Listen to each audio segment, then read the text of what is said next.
जय हिंद दोस्तों, आपका स्वागत है मेरे इस यूट्यूब चैनल एजुकेशनल वे में। बिहार सक्षमता परीक्षा 2.0 को लेकर के बहुत बड़ा अपडेट आ गया है। हाँ दोस्तों, बिहार सक्षमता परीक्षा में बहुत ऐसे शिक्षक हैं जो डॉक्यूमेंट वेरिफिकेशन में बाहर हो चुके हैं। तो इसलिए आपको डॉक्यूमेंट वेरिफिकेशन में बाहर नहीं होने के लिए क्या क्या करना पड़ेगा वो सब हम इस वीडियो में जानेंगे कि आपको डॉक्यूमेंट वेरिफिकेशन में क्या करना पड़ेगा। और जो बिहार सक्षमता परीक्षा 1.0 का जो एग्जाम लिया गया, यानी सक्षमता परीक्षा 1 का जो एग्जाम लिया गया, इसके डॉक्यूमेंट वेरिफिकेशन में कई ऐसे शिक्षक हैं जिनको बाहर कर दिया गया।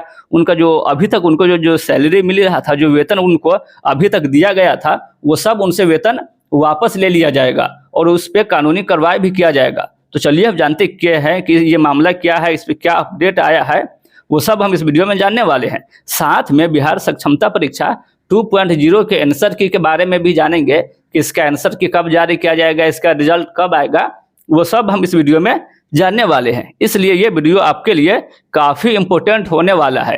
तो चलिए वीडियो शुरू करते हैं। वीडियो शुरू करने से पहले आपसे एक रिक्वेस्ट है कि वीडियो को लाइक कर ले और चैनल को भी सब्सक्राइब करके बेल आइकन को प्रेस कर ले, ताकि बिहार सक्षमता परीक्षा 2.0 से रिलेटेड सारी जानकारी, सारी अपडेट आपको मिलती रहे।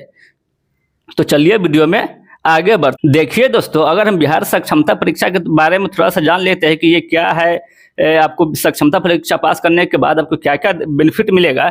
जैसा कि आप लोगों के स्क्रीन पर दिख रहा होगा, नियोजित शिक्षकों को राज्य कर्मी बनने के लिए होने वाली परीक्षा को सक्षमता परीक्षा कहा जाता है। सभी नियोजित शिक्षकों को देनी होगी परीक्षा। जितने भी नियोजित शिक्षक हैं उन सभी को सक्षमता परीक्षा देना पड़ेगा।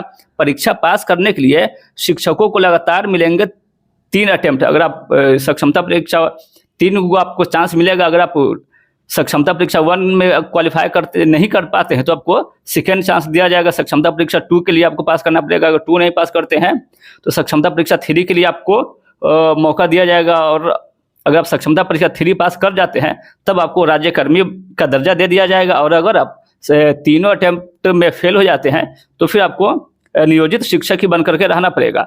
तो चलिए अब जानते हैं, परीक्षा पास करने के बाद सभी नियोजित शिक्षक बनेंगे राज्य कर्मी, जैसा कि आप लोगों को दिख रहा होगा। तो अब चलिए जानते हैं कि इस पर नया अपडेट क्या है। लगभग 4000 तक के शिक्षक को बाहर कर दिया गया या उन सब से वेतन उनका वापस ले लिया जाएगा। तो चलिए अब जानते हैं कि इस पर लेटेस्ट अपडेट क्या है।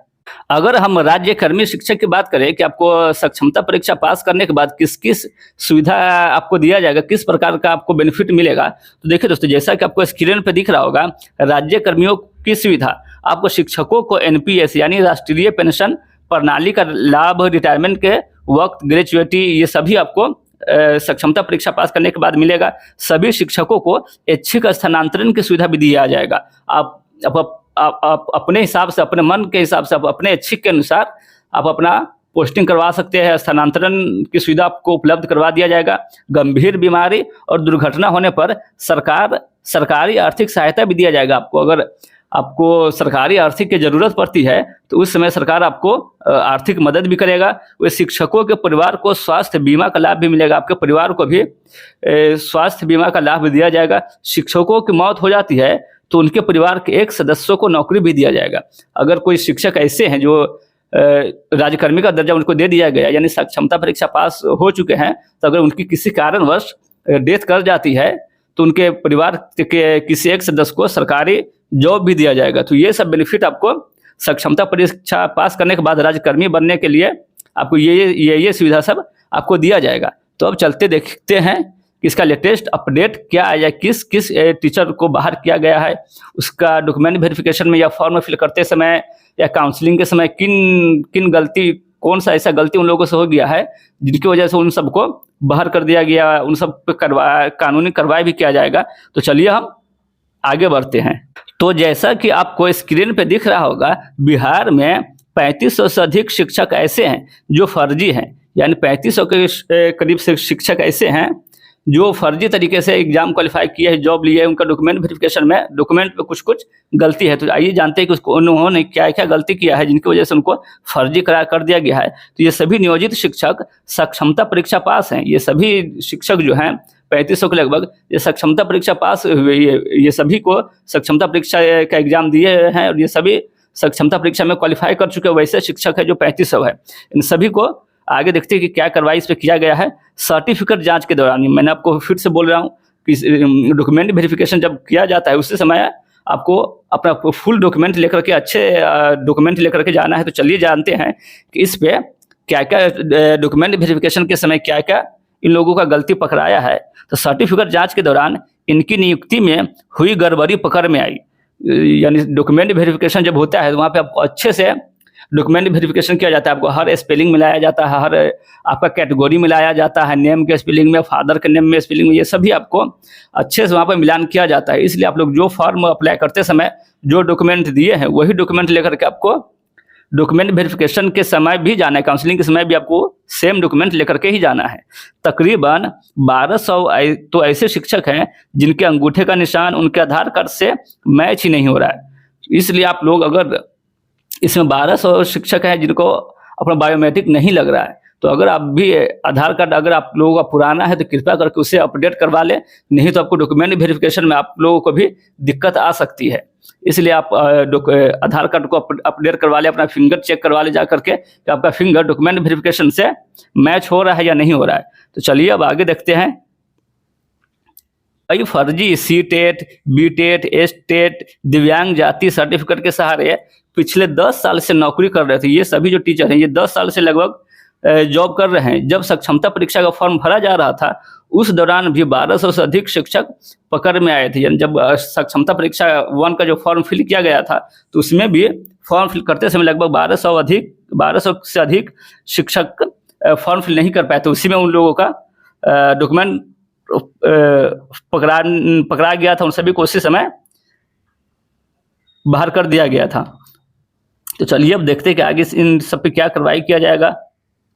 अब शिक्षा विभाग फर्जी शिक्षकों के खिलाफ कार्रवाई की तैयारी कर रहा है। इन शिक्षकों से बीते 10 साल के वेतन की रिकवरी भी होगी। मैंने आपको बोला था कि ये जो 10 साल से जॉब करते आ रहे हैं इन सभी को 10 साल में जितना भी सैलरी दिया है वो सब सैलरी उन लोगों से वापस लिया जाएगा। सक्षमता परीक्षा पास शिक्षकों की काउंसलिंग के दौरान लगभग 400 से अधिक शिक्षक ऐसे मिले हैं जिनके पास निर्धारित योग्यता ही नहीं है। तो आप लोग ध्यान दें, काउंसलिंग के समय आप लोगों को पूरा अपना हर डॉक्यूमेंट, हर योग्यता का जो जो आपको डॉक्यूमेंट लगता है वो सभी लेकर के आपको जाना है।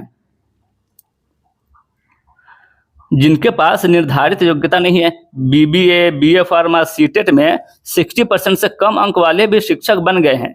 ऐसे शिक्षक भी मिले हैं जिनकी नियुक्ति 1 से 5वीं क्लास के टीचर के रूप में हुई, जबकि 6 से 8 क्लास की सक्षमता पास किए हुए हैं। वैसे टीचर भी हैं जो 6 to 8 क्लास का सक्षमता परीक्षा पास किया लेकिन 1 to 5 क्लास के टीचर में वो टीचर बने हुए, 1 to 5 क्लास के टीचर स्कूल में जाकर के पढ़ा रहे हैं। तो इसलिए आप लोग इन सभी बातों का ख्याल रखें। जिन वर्ग के लिए आपने सक्षमता पास किया है उन्हीं वर्ग के लिए आप डॉक्यूमेंट वेरिफिकेशन करवाए, उन्हीं वर्ग में जाकर के आप अपना अटेंडेंस लगाए। तो चलिए अब आगे देखते हैं। कई की बहाली राज्य की आरक्षित कोटि में हो गई। नियम अनुसार नियुक्ति में आरक्षण का लाभ बिहार के निवासियों को ही मिलना है। दूसरे राज्य के आरक्षित वर्ग के किसी भी श्रेणी के अभ्यर्थियों की गणना सामान्य वर्ग में होनी है, यानी इन्हें आरक्षण का लाभ नहीं मिला था। यानी इसमें ऐसे शिक्षक भी जो बाहर बिहार से बाहर स्टेट के हैं लेकिन उन्होंने फर्जी डॉक्यूमेंट बनवा करके बिहार में आरक्षण का कोटे में फॉर्म फिल किया है और बिहार का आरक्षण लाभ ले रहे हैं। तो इन सभी में भी कई शिक्षक को बाहर किया गया। तो इन सभी बातों का आप ध्यान रखें और डॉक्यूमेंट वेरिफिकेशन के समय आपको अच्छे से अपना पूरा डॉक्यूमेंट लेकर के जाना है। जो डॉक्यूमेंट आप लोगों ने फॉर्म फिल करते समय दिया होगा सेम वही डॉक्यूमेंट लेकर के जाना है। ना ही आपके नाम के स्पेलिंग में गलती हो, फादर नेम में या कैटेगरी में या जेंडर में किसी भी प्रकार का कोई भी त्रुटि, कोई भी गलती नहीं होनी चाहिए, ताकि आप आराम से आपका डॉक्यूमेंट वेरिफिकेशन हो सके, काउंसलिंग हो सके। ये सब का आपको आराम से कोई दिक्कत काउंसलिंग के समय, डॉक्यूमेंट वेरिफिकेशन के समय कोई भी परेशानी का सामना आपको करना ना पड़े। ये सभी बातों का आप ध्यान रखें। बाकी अगर इसके आंसर की बात करें कि बिहार सक्षमता परीक्षा 2.0 का आंसर की कब जारी किया जाएगा, इसका रिजल्ट कब आएगा, तो देखिए दोस्तों सक्षमता परीक्षा 2 का आंसर की जो आपको जारी किया जाएगा वो आपको सितंबर में ही जारी कर दिया जाएगा। सितंबर के 8 से 10 सितंबर तक आपको इसका आंसर की जारी कर दिया जाएगा। उसके बाद इस पर आप आपत्ति लिया जाएगा। जो आंसर की में आपको कुछ आपत्ति लगता है तो उसके लिए आप आपत्ति कर सकते हैं। आपत्ति के समय भी दिया जाएगा। उसके बाद आपका फिर से फाइनल आंसर की जारी किया जाएगा। उसके बाद इसका रिजल्ट आपको जारी किया जाएगा। तो अगर इसके रिजल्ट की बात करें तो इसका जो रिजल्ट आपको आएगा वो अगर 10 सितंबर तक इसका आंसर किया जाता है तो फिर सितंबर के लास्ट सितंबर तक आपको बिहार सक्षमता परीक्षा 2.0 का रिजल्ट भी जारी कर दिया जाएगा, जिसे आप सक्षमता परीक्षा के ऑफिशियल वेबसाइट से जाकर, यानी बिहार स्कूल एग्जामिनेशन बोर्ड के ऑफिशियल वेबसाइट से जाकर आप अपना आंसर की चेक कर सकते हैं, आप अपना रिजल्ट डाउनलोड कर सकते हैं। तो आज के लिए बस इतना ही। उम्मीद है ये वीडियो आपको पसंद आया हो, और इसी तरह के अपडेट के लिए, बिहार सक्षमता परीक्षा के हर अपडेट के लिए, हर नोटिफिकेशन के बारे में अपडेट लेने के लिए आप इस चैनल को सब्सक्राइब कर लें, ताकि हर तरह का अपडेट आपको मिलती रहे। तो चलिए आज के लिए बस इतना ही, फिर मिलते हैं अगली वीडियो में। तब तक के लिए जय हिंद।